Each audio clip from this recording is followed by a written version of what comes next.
final leg of a dramatic Heman Auto 400, but the drama was far from over. The 2007 South African champions Cully and Quinton Zewald still led from Herman and Wichard Zewald, but the family feud was to end when Herman and Wichard hit a culvert and the Silvart Racing SVR was reduced to 3 wheels. That effectively put them out of the championship running, and in this context, the focus shifted to Shamir Variawa and Sigrid Rousseau, who had to win to clinch the Special Vehicle Championship. The demise of Herman and Wichard Zewald would lift Variawa and Rousseau into second place and put Class P leaders Johan van Staden and James Rousseau in line for a finish on the podium. The Atlas Copco bat had lost its roof, but van Staden and Rousseau were putting the finishing touches to winning the Class P championship.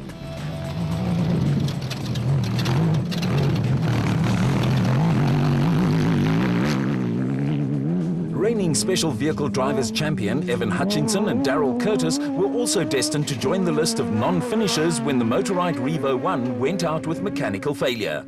Behind them, Bloemfontein pair Peter Ruthven and Rudy Britt still led the production vehicle category in the Ruacon Racing Toyota Hilux.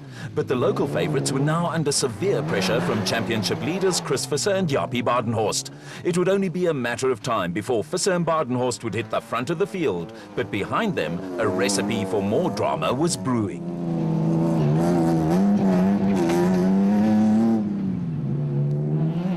Christian de Ploy and Henk Janssen van Vieren started the day lying 10th in the production vehicle category, but the constantly shifting sands throughout the day had moved them up to 3rd in the RFS Toyota Hilux.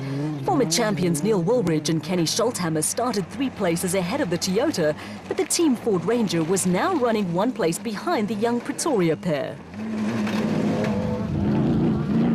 Nardis and Louis Alberts were still a solid 4th overall and 3rd in Class A in the Rapsa bat, with the father and son combination being chased by Louw de Bruin and Rian Greylen in the Ruacon Ford Ranger.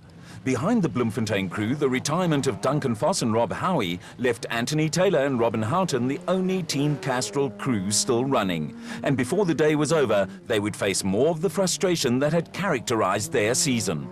After arriving at the designated service point in 5th place, the Regent Racing pair of Terence Marsh and Richard Leek had dropped 2 places to De Bruin and Greyling in the Taylor Houghton Toyota. Behind the Marsh-Leek Nissan Navara, the Atlas Copco Toyota of Gary Berthold and Andre Vermeulen was running strongly. But Berthold would finish the race with a broken left hand after the steering wheel snapped back at him on a rough section of the route. Archie Rutherford and Mike Lawrenson had moved into 2nd in Class P, but were under pressure from Hannes Krobler and Henny Tersteger, with the aging bat of Marius and Yolinda Ferrie also part of a little train of cars that were running close together. In only their 2nd outing this season in an SP class vehicle, reigning Class E champions Jannie Visser and Joks Leroux were looking at a top 10 finish. Sheer pace is not a forte for the Northwest team, but they get the job done, and theirs was another solid performance. Behind them, Class D leaders Louis Weichelt and Johan Smolberger were another crew headed for retirement, with the N1 4x4 Toyota Hilux failing to see out the distance. There was also to be disappointment for Class D leaders Hein Moorman and J.D. Wolfart, who were also to fall by the wayside in the 4x4 Mega World Toyota Hilux. Steaming along behind them was Bez and Lindy Besadenhout, who were still firmly in control of Class B. The Adenco bat would soon move over for Mike Whitehouse and Matthew Carlson in the 2nd Regent Racing Nissan Navara. After a nightmare prologue, Whitehouse and Carlson started stone last in the Production Vehicle Championship and were on the comeback trail. Joining the Roly-Poly Club on the Toyota 1000 Desert Race saw Whitehouse lose a terrific record of 27 consecutive finishes, but a brave drive took the brothers-in-law to the brink of the top 10 finish. Also working their way back through the field were early Class P leaders Mark Corbett and Rudy Balzar in the Century Racing CR2. The 4x4 Mega World pair of Dion Venter and Ian Palmer lost 8 minutes on the first loop of the race, but the demise of Louis Weichelt and Johan Smolberger would hand them Class D on a plate. Behind the Toyota, the father and daughter pair of Kutsia and Sandra Labaskachny were not making any impression on Class B leaders Bess and Lindy Besadenhout, and the Ray Sonics car lost a few more seconds when the Labaskachnys moved out of the way to let Willem and Dana Vos through in the quicker SP class car.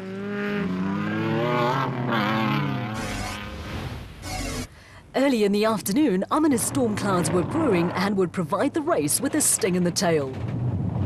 At the front of the special vehicle field, Cully and Quinton Zumwalt were still leading Shamir Variawa and Siegfried Rousseau, with the total porter now minus both front suspension stabilizer bars and unable to match the Elegant Fuel bat for pace. It was a development that was to throw the championship wide open. Pretoria crew Johan van Staden and James Rousseau were still third overall in the Atlas Copco bat, and the Class P win and the championship to boot were the cherry on top of a remarkable season for the pair. Behind van Staden and Rousseau, normal service had been resumed in the production vehicle category, with championship leaders Chris Visser and Jaapie Badenhorst on track for their third win of the season in the RFS Toyota Hilux. Nardis and Louis Alberts were still tearing along in the Rapsa bat, and behind them, Christian de Ploy and Henk Janse van Vieren and Neil Woolridge and Kenny Scholthammer were locked together in a hectic battle that would reach a climax a kilometre or two from the finish.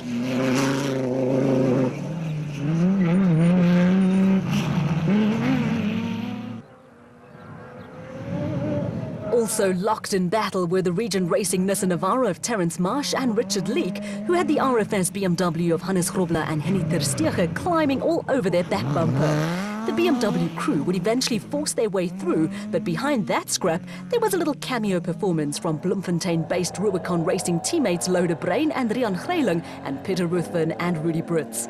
The de Bruin and Greyling Rubicon Ford Ranger had moved ahead of the Ruthven Brits Toyota Hilux. After leading the production vehicle field into the designated service point at the end of a drama-filled first loop, Ruthven and Brits had gradually fallen away and were destined to finish 7th.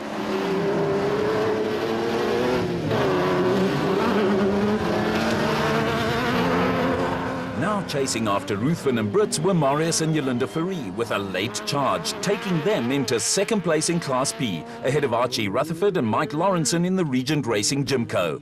It was a superb performance from the Fourie husband and wife pair, who have graduated from the Northern Regions Championship. The Fouries and the Rutherford car both got past Ruthven and Brits, and then it was the turn of Taylor and Houghton. Ruthven and Brits politely let the Toyota through, only to regain the place when Taylor and Houghton picked up their third puncture of the race.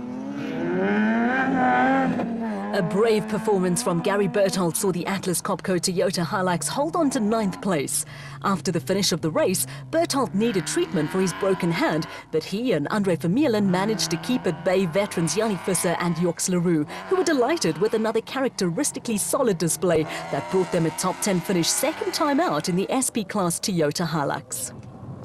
Late in the race, Terence Marsh and Richard Leek gave up another place when the Regent Racing Nissan Navara moved out of the way for Mark Corbett and Rudy Balzar in the Century Racing CR2. After the race, Corbett earned kudos for sportsmanship when he pointed out that he and Balzar had overstayed their welcome at the designated service point, and a scoring error had placed them second instead of fourth in Class P. There were no such problems for Bess and Lindy Besadenhout, who took Class B and wrapped up the championship. The Adenko pair came in ahead of Toyota 1000 Desert Race winners Kutsia and Sandra Labuskaghni to finally shut the championship door on the Race Sonics Zarco pair. There were also new leaders in the Class D Championship, with Dion Venter and Ian Palmer taking the 4x4 Mega World Toyota Hilux into first place. Early season pace setters Dewald van Breda and Johan de Toy were reclassified as Class SP competitors and were among the non-finishers. After the demise of Hein Moelman and JD Wolfart, the 4x4 Mega World sister car in the hands of Pikkie Labuskaghni and Rikus Erasmus took the Class E laurels. They closed in on championship leaders Lance Woolridge and Ward Huxtable after seeing a late challenge from the Rubicon Racing Ford of Gerald Leroux and Willem Pretorius. With storm clouds looking more ominous than ever, Leon Botma and Quinton Brandt completed the Class B podium in another aging bat. Back at Windmill Casino, there was chaos. Minutes before the expected arrival of the first car, a freak wind and violent thunderstorm wreaked havoc. The pits and the start-finish looked like a war zone. While spectators ran for shelter, the start-finish archway was blown away, with another sponsor branding ripped from their moorings. Gazebos had been blown away and lay scattered around the pits area with damage everywhere you looked.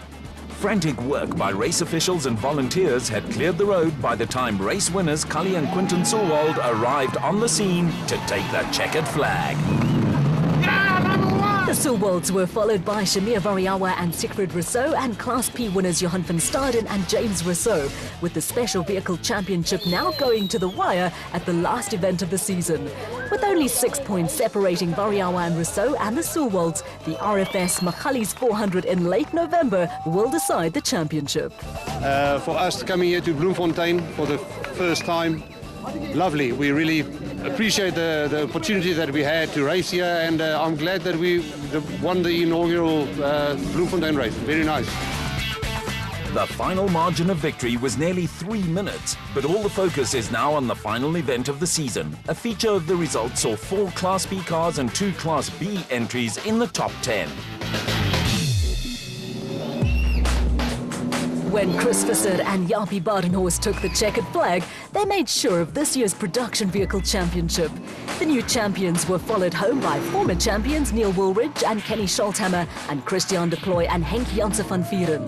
The third place RFS Toyota Hilux was carrying the scars from a late race clash with the Team Ford Ranger and limped across the line with wheels out of kilter. On the podium, a delighted Chris Visser and Jaapie Badenhorst celebrated victory and the championship in the traditional manner. On the first lap we had a small problem, we had a puncture, and yes, a lot of people went past, and luckily they also had punctures, so yes, it was a mixture of fortunes today for everybody. So but luckily on the final lap, about halfway through the lap, we got past Peter. Unfortunately for him, he had a flat tire, so we went past him, and from there on we just tried to keep everything sweet till the end. At the end of the day, just 1 second separated Visser Badenhorst and Woolridge Scholthammer, with the Himan Auto 400 providing drama right to the very end. A new ABSA award of 5,000 Rand for the team displaying the most sportsmanship on the event went to the 4x4 Mega World squad, who donated the cheque to the Ria Tabile Children's Home in Klerksdorp. You know, nobody gives anybody anything anymore. And for them to help an orphanage in Klerksdorp, it's just great. I mean, they need every cent they can get. And for ABSA to give that 5,000 Rand, that's great. The racing and the late intervention of the weather conspired to turn the Himan Auto 400 into one of the most dramatic races of the season and left Himan Auto Managing Director Jacques Strydom delighted with the weekend. Almal wat hier op Bloemfontein ry, dink die Vrystaat is plat.